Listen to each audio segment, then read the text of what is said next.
Hello my friend, hello people from everywhere in this world.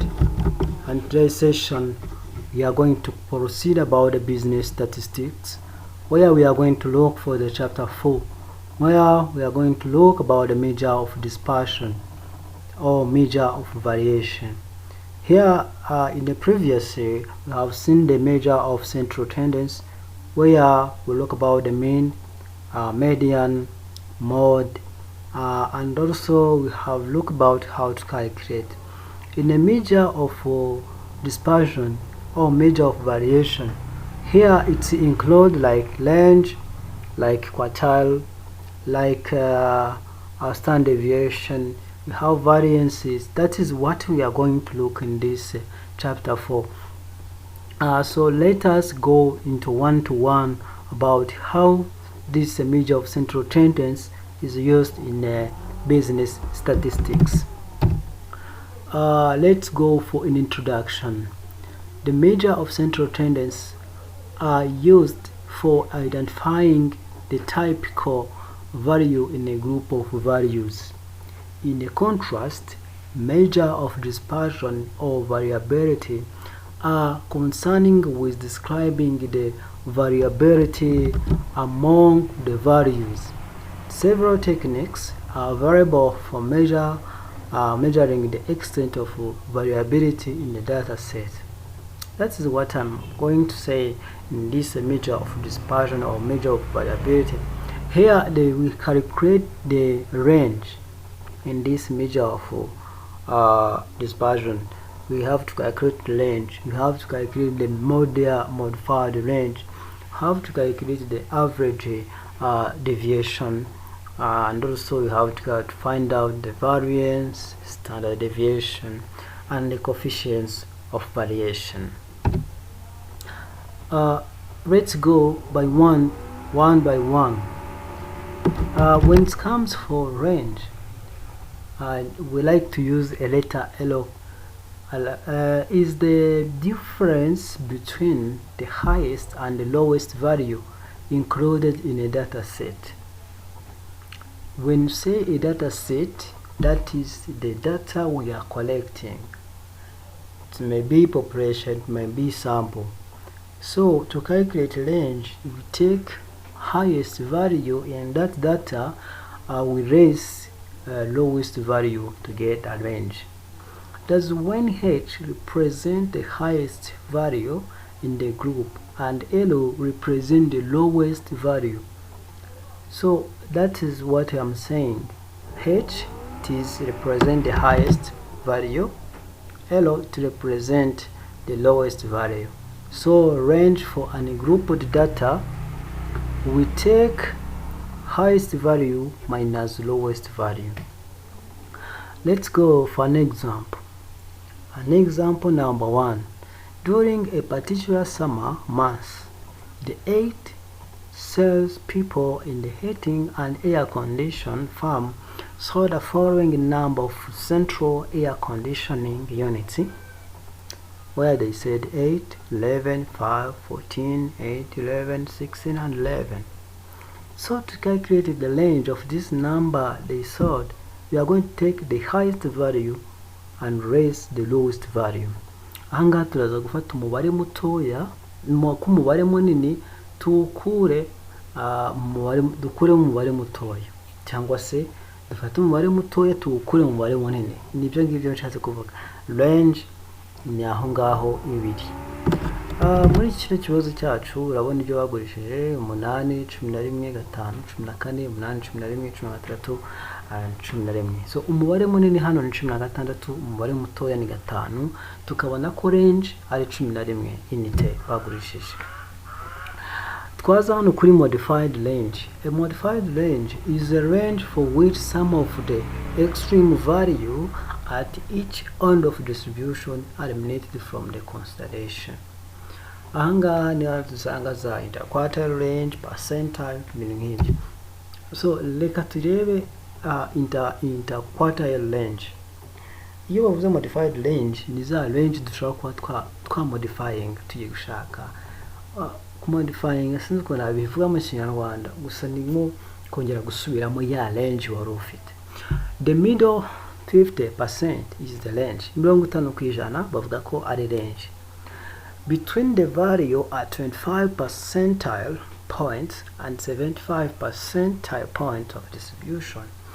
Ahangaha rero iyo tuvuze interquartile ni ukuvuga ngo ni ikinyuranyo kiri hagati ya 75% na 25% muri ya mibare twaba dufite. As such, it is also the range between the first and third quartile. Ahangaha ndaza kwereka ni gute tubona first quartile, ni gute tubona third quartile. Quartile nk'uko byumva ni kimwe cya kane. Rero iyo tuvuze ngo dushaka first quartile, hano ni nka tukava kari nka median, wa mubare uri hagati. Umubare uri hagati ni kangahe? So hano kuri first quartile ni ukuvuga ngo dufata n tukagabanya kane tugateranyaho kimwe cya kabiri. Iyo ni first quartile. Kuri third quartile wango ho dufata gatatu tukubye n tukagabanya kane tugateranyaho kimwe cya kabiri. Ibyo ni ibyo twita the first quartile and second quartile. For this reason, the middle 50% range is usually designated as the interquartile range. Interquartile range nkuko nabwiye ni ugufata the third quartile minus first quartile. Nibyo tubikore kwerekana Q3 minus Q1 nkuko nabikubwiye. Fata imibare yose wari ufite, nimba uri gushaka first quartile ufate imibare ya data wakorekitinze ugabanye kane uteranyeho kimwe cya kabiri. Gushaka third quartile ufata gatatu ukube n'imibare wakoreye observation ugabanye kane uteranyeho kimwe cya kabiri. Other modified range that are sometimes used are the middle 80 percentile, middle percentile, and middle 95 percentile.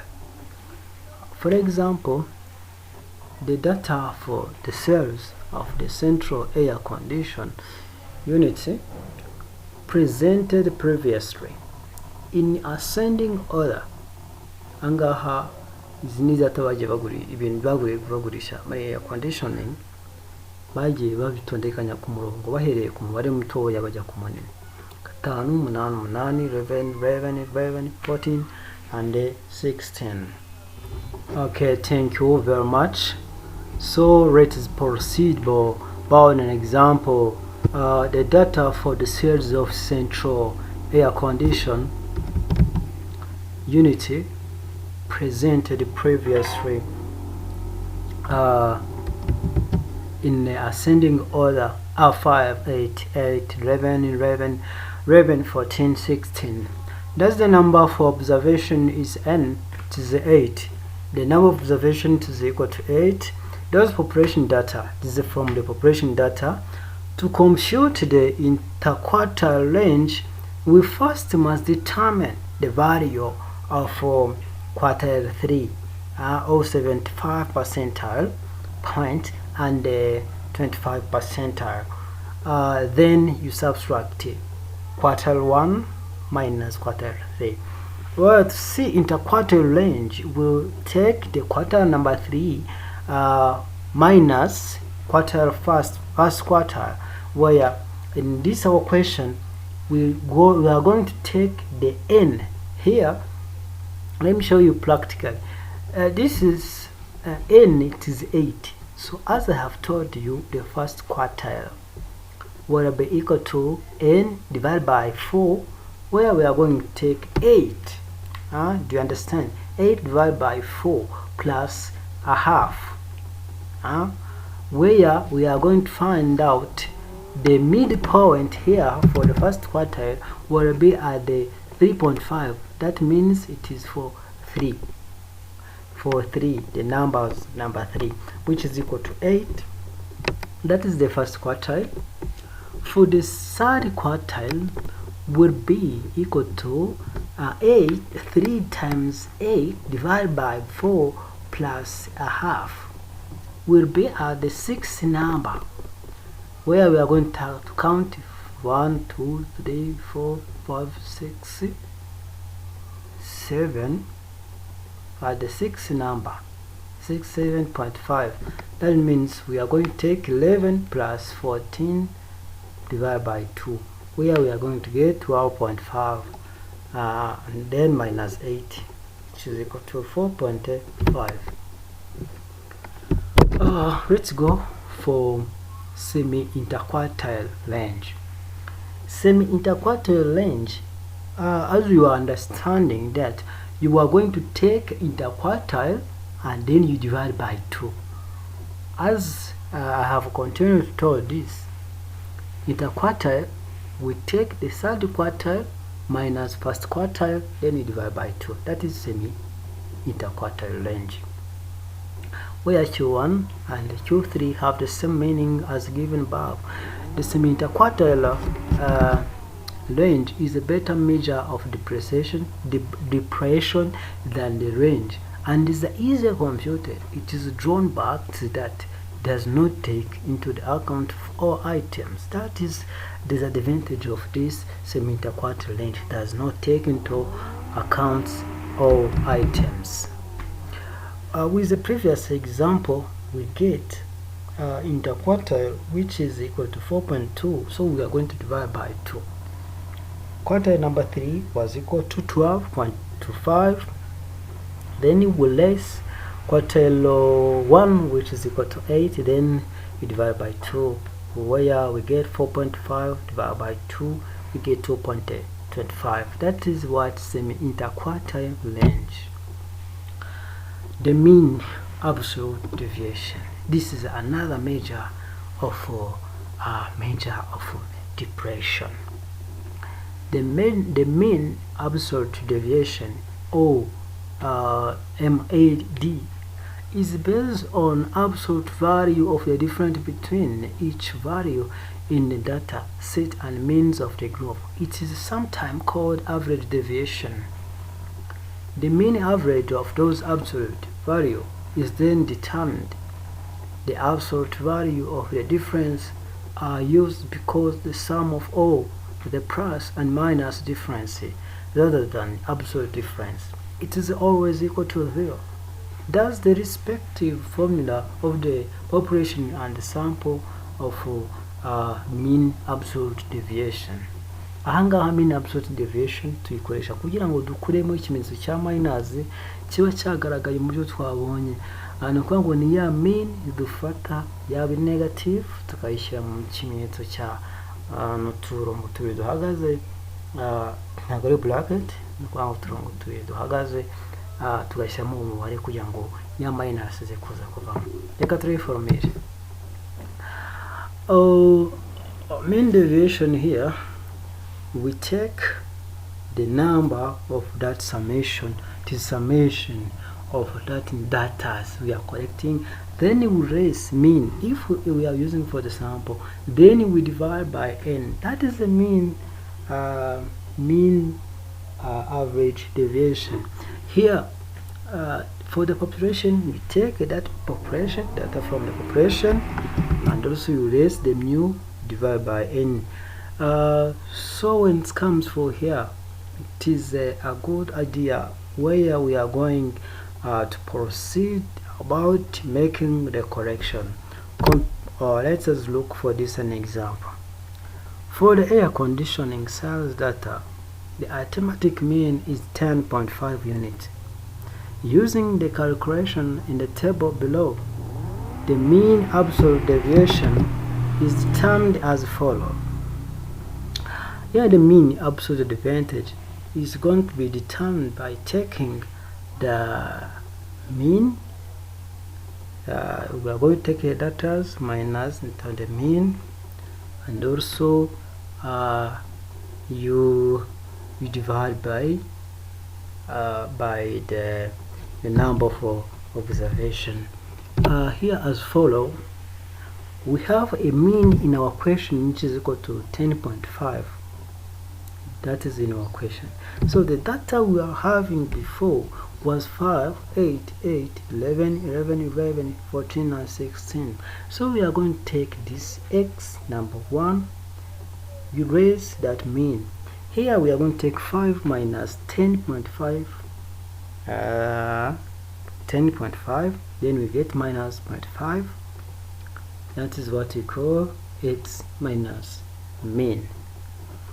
Then you make it at O. Kwa ngo turafata ya mean baduhaye mu kibazo, dufate imibare data dufite tugende tuzikura mo ya mean.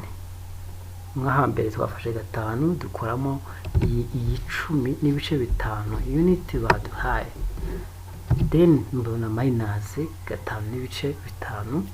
Aha kabiri mbona 8 nkuyemo 10 n'ibice 5 mbona 2 n'ibice 5 ariko biri minus.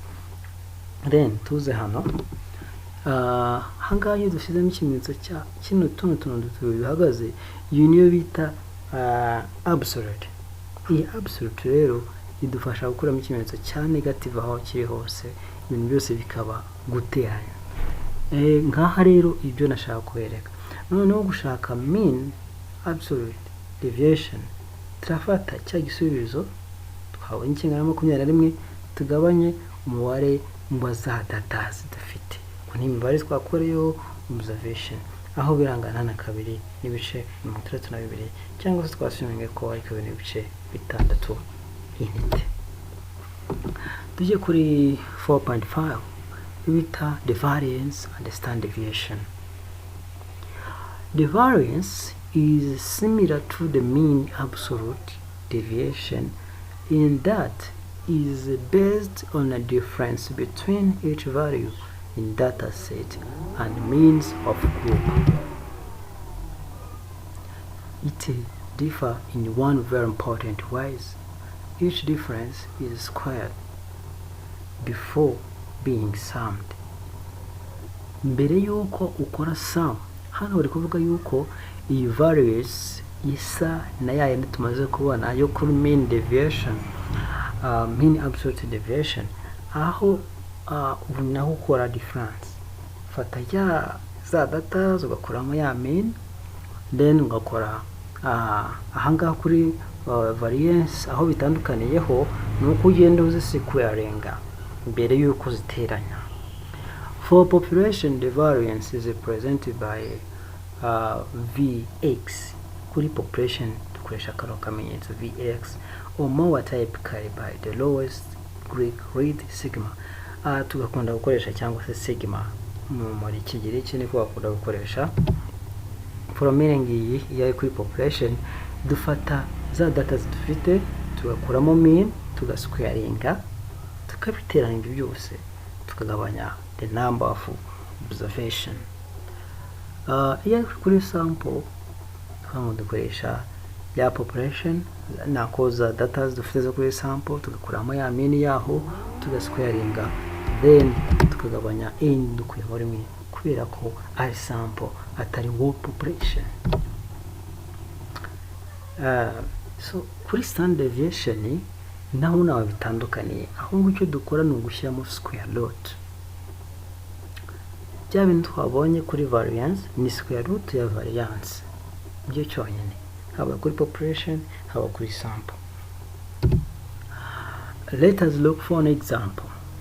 For the air conditioning cells data given in example 2, the arithmetic mean is a 10.5 units. Considering those monthly sales data to be the statistical population of the interest, the standard deviation is determined from the calculation as follows. Ahangaha tugenda tuzishyiraho muri uburyo bugenda bukurikira. Hano baduhaye za datas nk'ibisanzwe baduhereza mean, tugiye gushaka standard deviation muri kino kibazo cyacu. Ahangaha ngo turamana dushake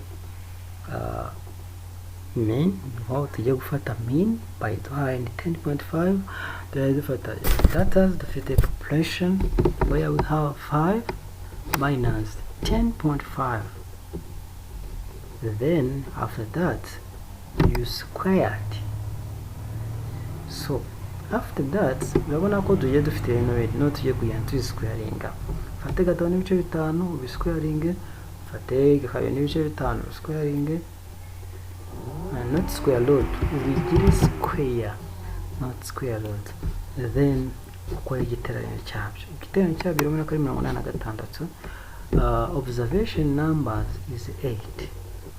Then tugakora tukabishyira muri square root tugasanga ko standard deviation hano ari 3 n'ibice 3. Ubwo ngo variance y'ahangaha iri 10 n'ibice 25.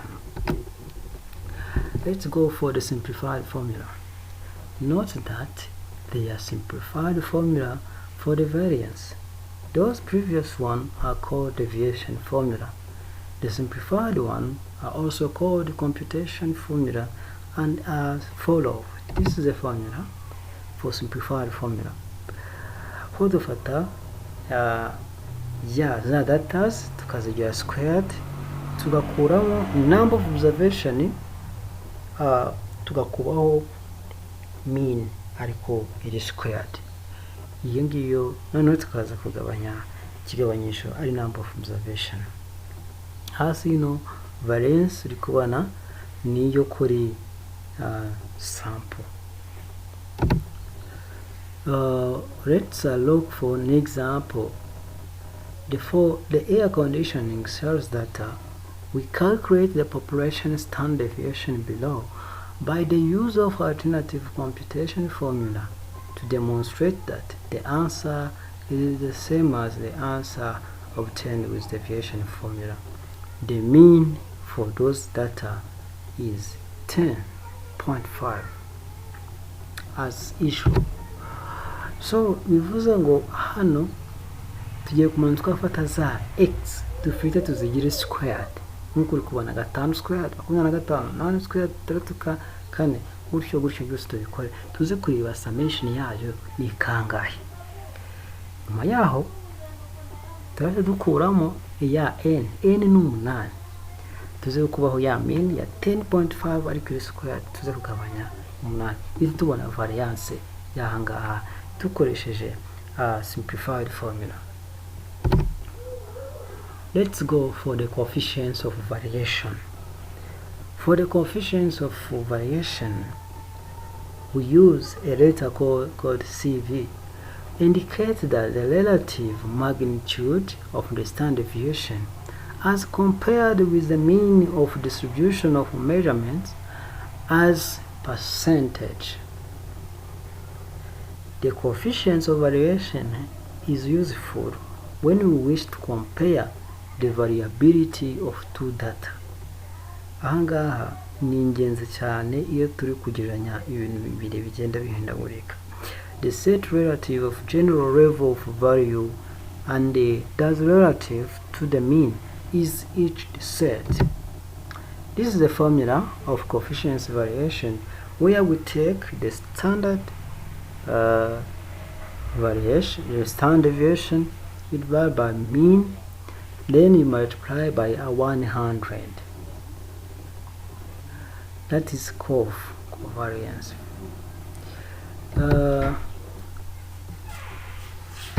For example, for two common stock issue in the electronic industry, their mean closing market price during a 1 month period for stock A was $150 with the standard deviation of $5.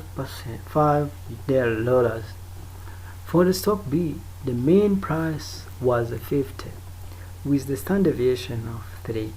Ahangaha urabona ko dufite ibintu bibiri, dufite stock A and stock B.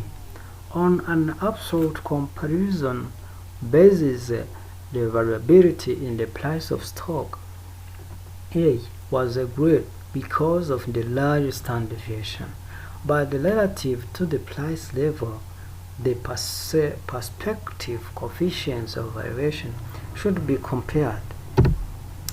Let's go for the covariance A.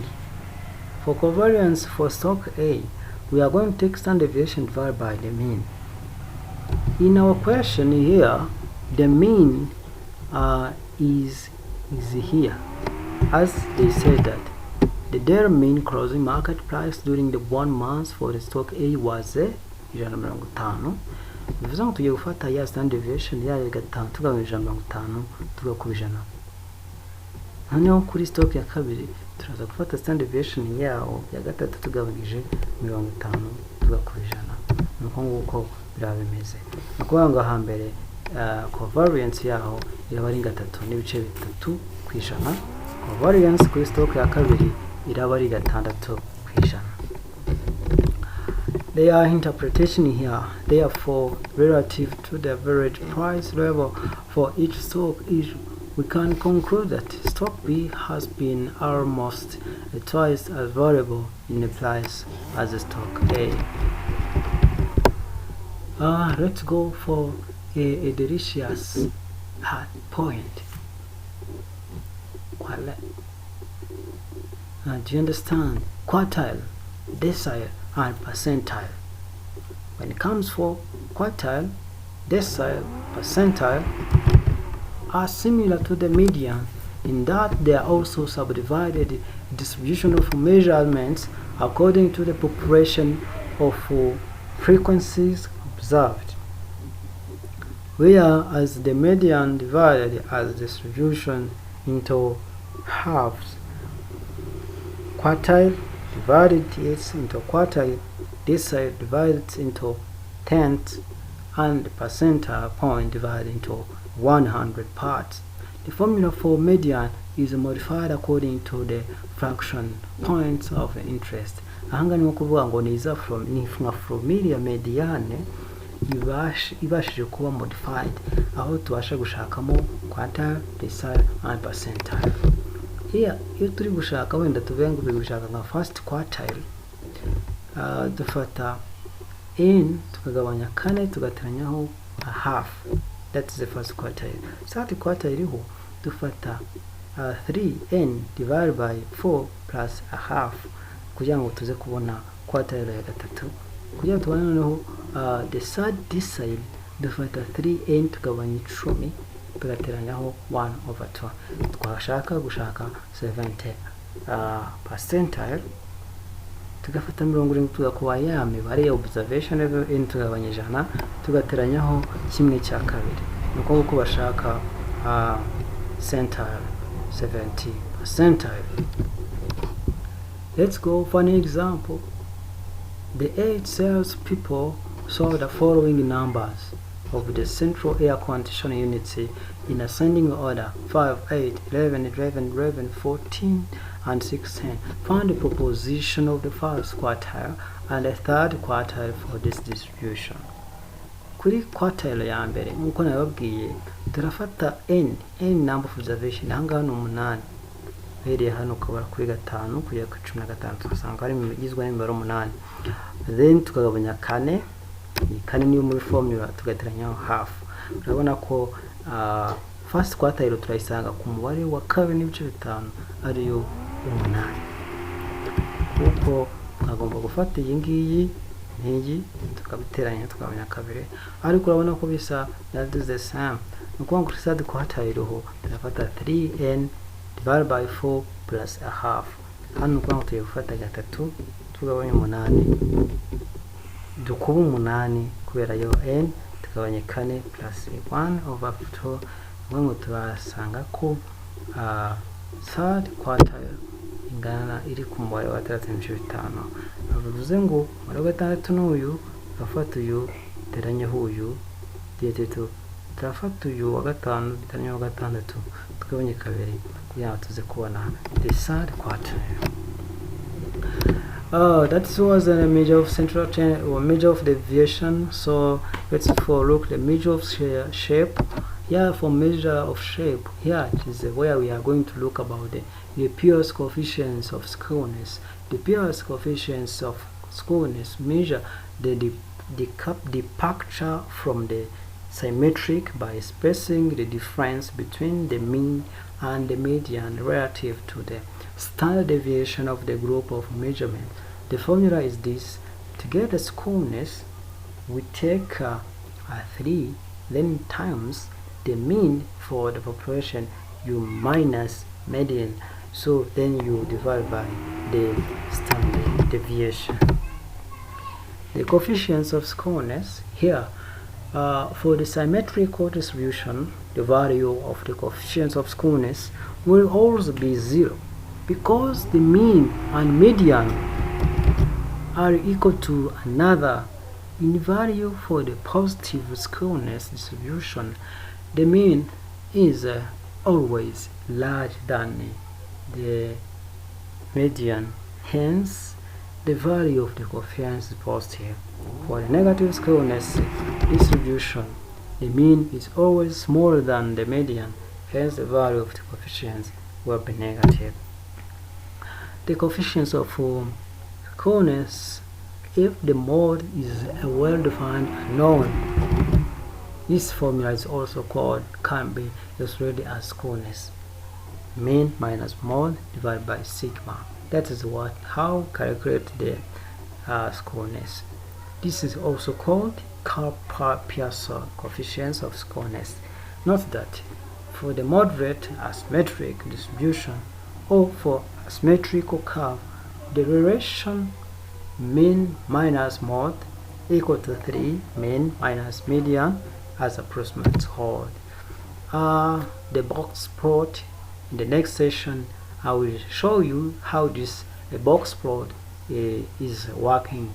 But let me give you in a summary. A box plot is a graph that portrays the distribution of data set by reference to the value and the quartile as the location measure, that the value of interquartile range as a reference measure of variability. A box plot is a relative easy way of graphing data and observing the extent of skewness in distribution. The box plot is also called a box and a whisk plot because of this relative easier of use. The box plot is a principal technique of exploratory data analysis. Here there is a figure below that represents the box plot for the unit cells data deal with the previously. The lower and the upper boundary points of the rectangle box in the graph are called the hingers and generally are located in Q1, Q3. Thus, based on the quartile value determined before, the low hinges are at 8 and the upper hinges are at 12. See here, and the vertical line with the box indicates that the position of median, which is 11, the dash horizontal lines to left and right of x are called the whisker, and the extent of inner fence is 1.5 units of interquartile range in a direction that the whisker extent. Here the quartile 1 is minus 1.5 interquartile range, will equal to 8 minus 1.5 times 4.5, as I have seen. Interquartile is 4.5, then we get 1.25. Third quartile will equal to 12.5 plus 1.5 the quartile length, then we get 19.25. That is how to find out the box plot, how it is work and how it is look like. So thank you very much. Thank you for attending. This is Abatech TV. I'm Everest Saimana. My God bless you. I love you so much. Thank you very much. Stay in touch and I wish you success.